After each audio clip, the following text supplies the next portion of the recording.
이번 시간에는 세추자가 포함되어 있는 한자어를 유사 한자어가 되겠죠. 유사 한자어에 대해서 학습하는 방법을 설명해 보도록 하겠습니다. 세추자는 머리두 플러스 머물주로 합해져 있는 글자입니다. 그래서 머리라고 하는 것은 사람으로 비교하면 윗부분이죠. 밑부분에 다시 말해서 높은 곳에 머무는 것은 새다. 가장 높은 곳에 머무는 것은 새다. 동물 중에. 그래서 세추자가 되겠습니다. 두 번째, 액구자입니다. 풀초죠, 풀초. 그 다음 가운데 있는 것이 세추입니다. 세추. 그 다음 아랫부분에 있는 것이 절구구입니다.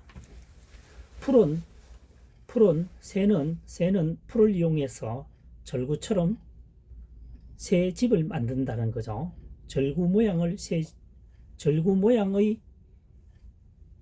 새는 절구 모양의 집을 만들죠. 풀을 이용해서, 풀과 나무를 이용해서 말이죠. 그것은 2024년에 만들기 시작한 것이 아니고 수백 년 또는 수천 년 전부터 본능적으로 만들어 왔다는 얘기죠. 새집이 보통 보면 위가 크고 아랫부분이 작죠. 절구도 똑같습니다. 그래서 절구구자가 들어있죠. 절구구. 새는 절구 모양의 새는 풀을 이용해서 절구 모양의 집을 만든다는 거죠. 새 집을 만든다는 거죠. 그것은 옛날부터 과거부터 만들어 왔다. 오렐구, 액구 되겠습니다. 3번 모일집입니다. 세추 나무목이죠. 나무 위에 새가 있습니다. 나무 위에 새들이 모여서 휴식을 취하기도 합니다. 머물러 가기도 하고 저녁에 잠을 자기도 하죠. 그래서 모일집입니다. 나무 위에 새들이 모여서 휴식을 취하거나 잠을 자기도 합니다. 집합. 4번 어릴치자입니다. 벼화죠. 벼화. 세추입니다. 세추. 벼가 새 크기만 하다. 새의는 그러니까 여기서는 새의 신장이죠. 높지 않습니다. 그래서 벼의 크기가 새 모양만큼 하다니까 아직 얼마 자라지 않았다는 얘기죠. 그래서 어린 벼다. 어릴치 되겠습니다. 어릴치. 치졸하다. 치졸한 행동을 하지 말라는 얘기죠. 치졸. 유치하다. 뭐 이런 말을 쓰죠. 5번 수컷 웅자입니다. 클웅. 새추입니다. 새 중에서 두 마리를 비교하는 겁니다. 암수를 비교할 경우 새 중에서 큰 것은 몸집이 큰 것은 일반적으로 수컷이라는 얘기입니다. 순놈이라는 얘기입니다. 그래서 수컷 웅자가 되겠습니다. 컬웅, 세추. 암수 비교를 했을 때 일반적으로 큰 것은 수컷이라는 얘기입니다. 6번 나아갈 진입니다. 세추죠. 갈착입니다. 새는 오롯이 앞으로만 나아갑니다. 나아갈 진. 추진하다. 새가 뒤로 나는 것은 아직 못 봤습니다. 그래서 나아갈 진입니다. 새는 갈 때 앞으로만 나아간다. 나아갈 진, 추진 되겠습니다. 세추, 머리두, 머물주 합체되어 있죠. 그래서 머리는 꼭대기를 말하기 때문에 높은 곳에 머무는 동물은 새다. 세추자가 되겠습니다. 두 번째, 액구. 풀초, 머리죠. 풀초 머리라고 하는 것은 글자 한자에 의해서 가장 윗부분에 사용되기 때문에 풀초 머리라고 합니다. 풀초 머리. 네, 풀초, 세추, 절구구입니다. 새는 풀을 이용해서 절구 모양의 새 집을 만든다. 둥지를 만든다 이 말입니다. 둥지, 새 둥지를 만든다는 거죠. 절구 모양의 새 집을 만든다는 얘기입니다. 그것은 2024년에 만든 것이 아니고 수백 년 또는 수천 년, 수만 년 전부터 만들었다는 얘기죠. 아주 오래 옛날부터 애꾸자가 되겠습니다. 애꾸 519 애꾸 3번 모일집입니다. 나무목 새추 나무 위에 새들이 모여 있습니다. 휴식을 취하거나 또는 저녁에 잠을 자기 위해서 모여 있는 것이죠. 모일집 되겠습니다. 집합 4번 어릴치입니다. 벼화죠. 새추입니다. 벼의 크기가 높이가 새만큼 하다. 아직 굉장히 어린 벼가 되겠죠. 그래서 어릴치가 되겠습니다. 벼가 새만큼의 그 신장이 크기가 새 높이만큼 되니까 아직 어린 벼가 되겠습니다. 어릴치, 치졸, 유치하다, 유치한 행동. 다음 5번입니다. 5번 수컷 웅자입니다. 수컷 웅, 컬룽이죠. 자, 컬룽은 설명해 보겠습니다. 선 열십입니다. 그 다음 사사로울 사자입니다. 사사롭지만 10개가 모이면 숫자 10개가 모이면 하나보다는 훨씬 크겠죠. 그래서 컬룽자가 되겠습니다. 열십 사사로울 사 사사롭지만 10개가 모이면 그래도 그 같은 같은 물건에 비교했을 때는 10배가 큰 거죠. 그래서 컬웅이 되겠습니다. 그래서 큰 새는 암수를 비교했을 때 큰 새는 일반적으로 수컷이다. 암컷과 수컷과 비교할 때의 설명을 하고 있는 것입니다. 그 다음 6번 갈착, 띨착, 나아갈 착입니다. 나아갈 착, 띨착이 말하는 거죠. 새추입니다. 새가 나아간다, 새가 뛴다라고 하는 것은 나아간다라는 표현이 되겠죠. 그래서 나아갈 진이 되겠습니다. 추진. 새는 앞으로만 날지 뒤로 나는 경우는 아직 못 봤습니다. 그래서 새가 뛰어간다는 것은 앞으로 나아간다는 얘기입니다. 그래서 나아갈 진, 추진하다. 그래서 이번 시간에는 새추자가 포함되어진 유사 한자어에 대해서 학습하는 시간을 가졌습니다. 주어진 한자만을 가지고 최대한 활용해서 추상적이거나 각골문이나 설문해자를 등장시키지 않고 주어진 한자만을 가지고 학습하는 학습 방법이 2024년 파자 분석법이 되겠습니다. 영상이 도움되셨다면 구독, 좋아요 부탁드리겠습니다. 항상 감사하는 마음으로 더욱 정진하도록 하겠습니다. 다음 시간에 또 뵙도록 하겠습니다.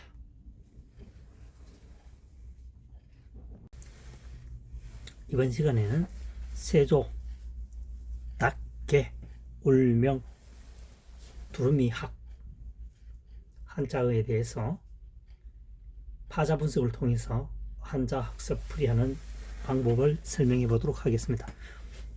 여기서 한자어는 세조자를 포함되어진 유사 한자어죠. 1번, 2번, 3번, 4번 공이 세조자가 포함되어 있습니다. 1번 세조자입니다. 흰백, 알릴복, 걸다걸, 보라발입니다. 보라발이라고 하는 것은 여기서는 불티나게 굉장히 빠른 걸음으로 빠른 속도로 여기서는 빠른 속도가 되겠습니다. 빠른 속도.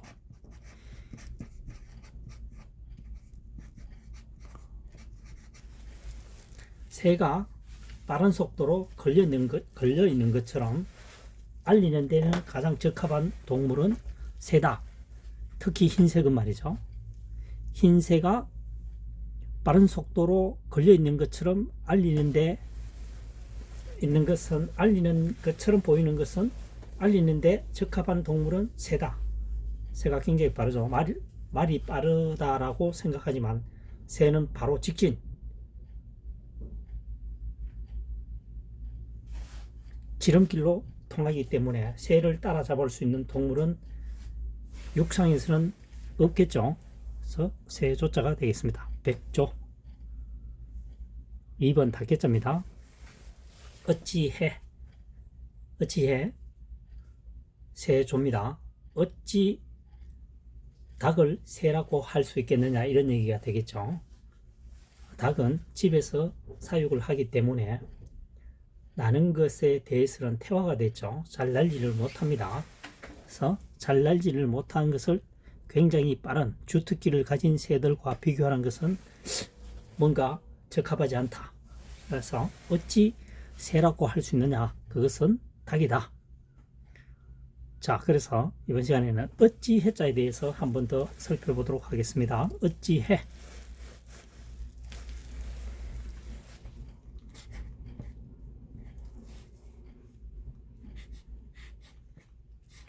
이렇게 되어 있죠. 그래서 윗부분은 손톱조입니다. 손톱조.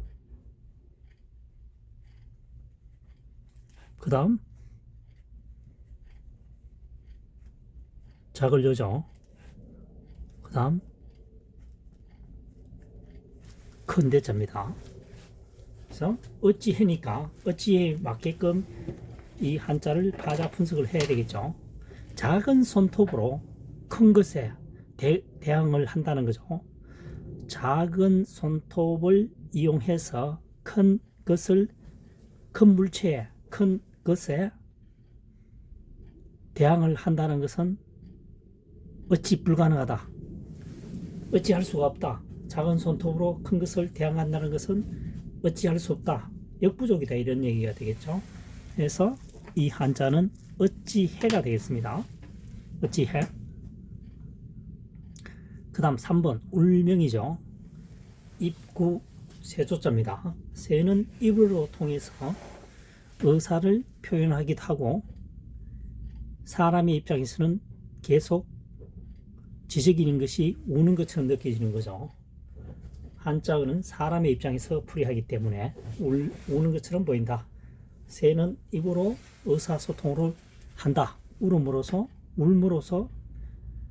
울림으로써 의사 표현을 한다. 비명 설글 비자입니다. 비명. 4번 두루미 학자입니다. 고상할 각 새조자죠. 고상한 새처럼 분류되는 것은 학이란 얘기입니다. 학은 날개가 크고 다리도 길고 목이 길죠. 그래서 고상하게 보인다는 겁니다. 자, 고상할 각자에 대해서 타자 분석을 해보겠습니다. 덮을멱 새추입니다. 덮을멱이죠.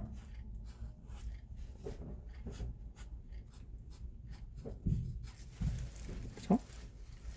긴 틀로 덮여져 있는 새는 고상하게 보인다는 얘기입니다. 그래서 고상할 각 되겠습니다.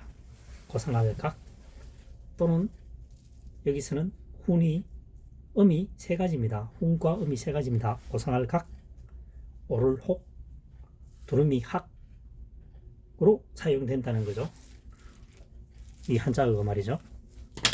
고상할 각, 오를 혹, 두루미 학 되겠습니다.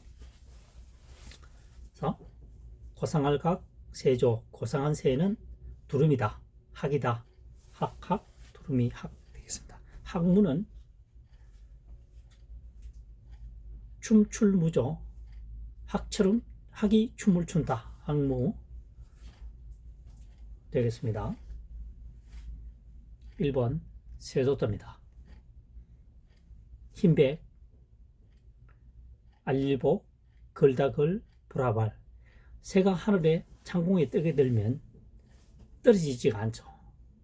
일반적으로 생각할 때는 지쳐서 떨어질 것 같은데, 그러니까 걸려있는 것처럼 보인다는 거죠. 여기서는 보라발은 굉장히 불같은 굉장히 빠른 속도를 의미하고 있습니다. 빠른 속도로 걸려있다. 걸려있는데 빠른 속도로 걸려있는 것처럼 보이는데 빠른 속도로 이동한다. 알릴 때에는 흰색이 눈에 더 잘 띈다는 거죠. 그래서 흰색으로 알릴 때 눈에 잘 띄면서 빠른 속도로 걸려있는 것처럼 보이는 동물은 새란 얘기입니다. 새의 모습이라고 설명하는 것보다는 보다 구체적이죠. 흰새, 알릴보, 걸려있는 것처럼 보인다. 빠른 속도로 이동하는 동물은 새다라는 얘기입니다.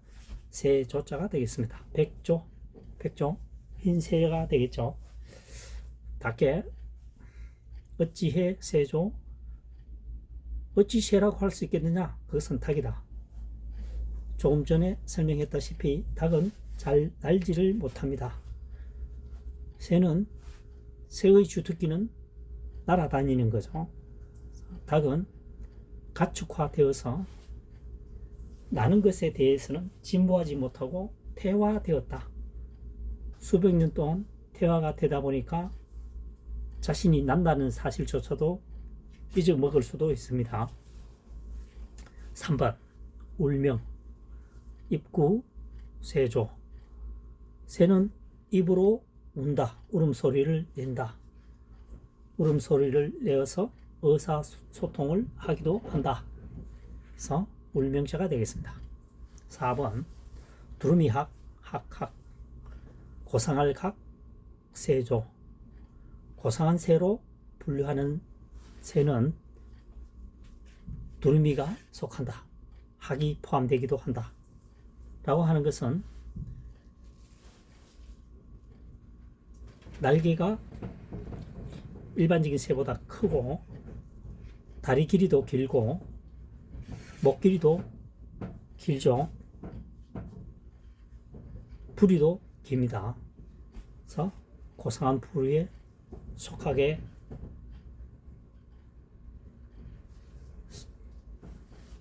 고상한 부류에 포함시킨다. 이런 얘기가 되겠죠. 두루미 학 되겠습니다. 이번 시간에는 한자어를 주어진 한자만을 가지고 파자 분석을 한다는 얘기입니다. 파자 분석을 하게 됩니다.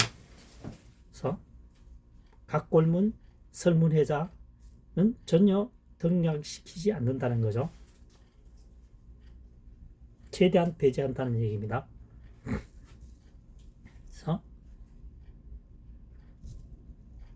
지금 설명하고 있는 학습 방법이 도움이 되셨다면 구독, 좋아요, 응원해 주시면 대단히 감사하겠습니다. 다음 시간에 또 뵙도록 하겠습니다.